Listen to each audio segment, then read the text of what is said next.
I grew up as an only child, so I didn't have any younger siblings. I've never really been around babies or infants, little tiny people. So I just didn't know if I would know what to do with, how to do it.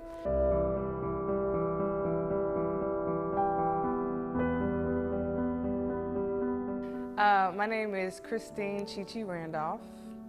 I have one child, and she's 5.5 years old. And I had her when I was 29. At that time in my life, I was a professional dancer, and I was living in Atlanta, Georgia. And it was an on-again, off-again type of relationship. And the guy was in Texas while I was in Georgia, and it was totally unexpected. And I was terrified, I guess you could say. I didn't know what this meant for my career, for my family. It's not what I pictured it would be like when I first had a child. I thought I would be married. We'd live in that house with the white picket fence, the whole nine. And at that time, I was, self-employed, doing tours and videos and concerts. And of course, you can't have a belly doing all those type of things. So it scared me. It really did. Well, the other alternative really wasn't an option for me. Like, I knew that, this is a choice that I had made as far as having premarital sex, and this is the consequence or, the outcome of what can happen if you do that. So I just needed to figure out, like, what's next? How am I going to make it through? And being a professional dancer, your gigs, it's sort of like a roller coaster. Sometimes you have some, sometimes you don't. And so with that, I was like, immediately, it's like almost like survival mode. Like, I need to find something steady. I need to get some money. I need to figure out if I'm going to move back to Texas, where both of our families live. Am I going to stay here in Georgia? So I just had to figure that out. And I started looking on Craigslist and all kinds of places, just trying to find some temporary jobs that I could do in between my gigs. I was also a dance instructor at the time, so I was able to continue to teach my classes and everything with no problem. And so one day I went to the studio manager of one of the studios that I worked at, and I just asked her, did she need any front desk help? I can help you out at the front desk. And it was funny because she said, well, do you know how to work computers? And I was like, yeah, I do. She didn't know that I had a degree or anything like that, an engineering degree at that. And I was like, yeah, I can, whatever you need. So she instantly, she's like, yeah, you've been reliable, you've been dependable. She taught me how to work the system, the dance software. And I started working the front desk. And then it just so happened that the studio manager at the time, he booked a tour. And so he was leaving and going on tour, and I was talking to the owner, and she was saying that she was concerned because her studio manager was leaving. She didn't know what she was going to do, and it just, the timing was just God. It was impeccable because I was like, hey, I can help you out, and so that's just kind of how I moved into that studio manager role, and I got that steady money, and I was able to continue to be in the dance world, and I really learned like the ins and outs of how to run one of the biggest dance studios in the Southeast region. Really just knowing what I'm doing. I grew up as an only child, so I didn't have any younger siblings. I've never really been around babies or infants, little tiny people. So I just didn't know if I would know what to do with, how to do it. And the factor of giving birth, I watched a million videos, I read a million books, and that was scary, just to be honest. Like, I was afraid of how that would, change on a more, I guess you could say, what's the word, kind of selfish level. I was kind of thinking about how it would affect my body, to be honest, because in my line of work, being in shape and, having the right physique and all that kind of stuff, will depend on, if you book gigs or you make money. So that's something that I thought about. But for the child, it was just more so like, how do I do this? I'm learning about breastfeeding and,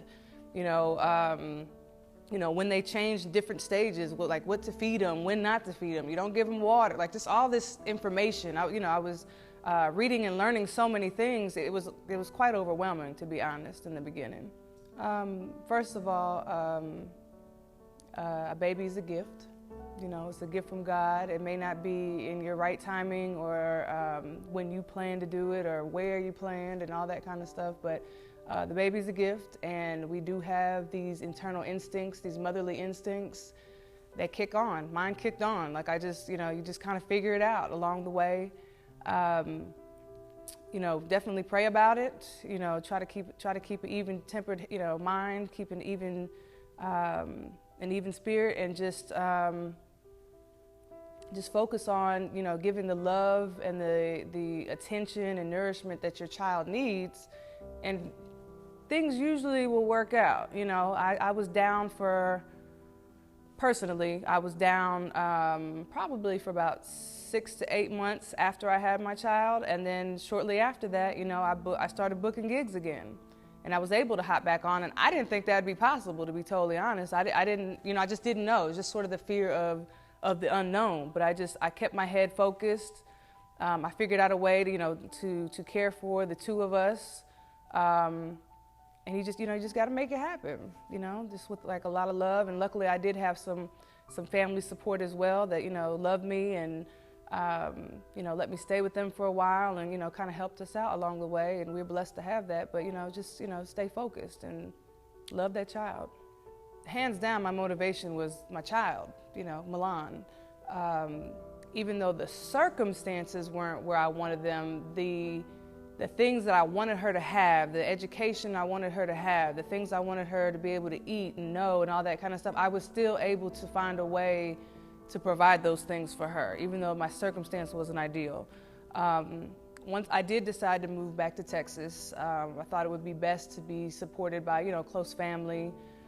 Both of our families lived here in Texas, and so I made a tough decision because I had a really good career going in Atlanta. I had a good support, friend support system out there, but I felt like in this time I needed to be with family.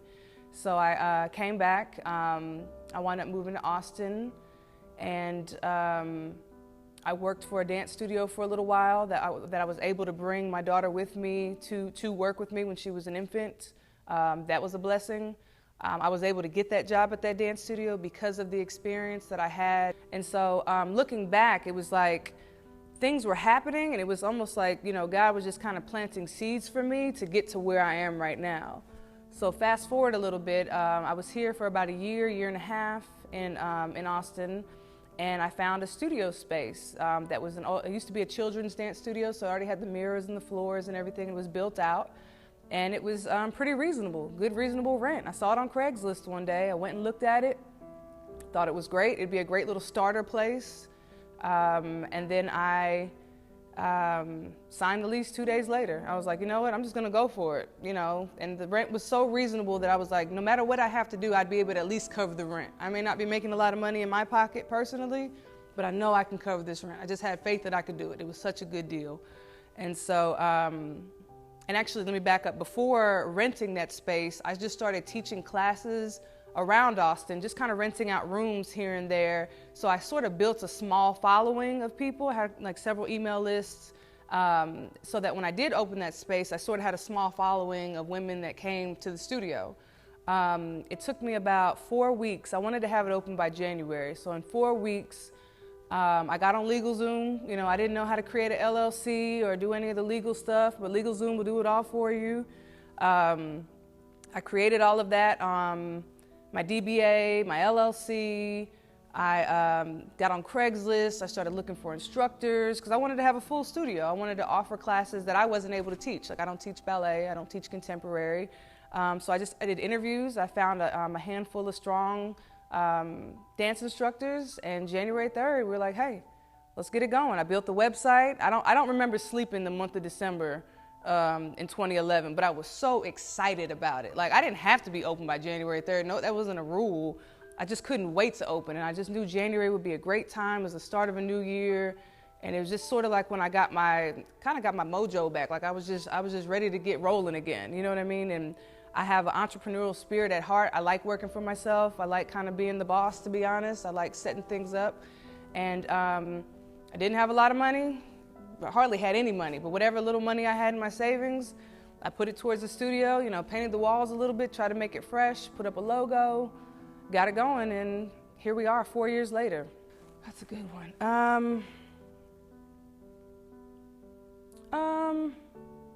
Perseverance. You know, like there's always going to be a situation that's not going to be ideal. There's always going to be a storm, so to speak. But the cool thing about a storm is that they eventually end. You eventually get through them, right? So it's just like, instead of just giving up right when you at the first drop of rain, you know, just kind of, sometimes you got to get wet, sometimes you got to go, you know, pause for a second, get in the shelter, but you'll get through it. Just push through.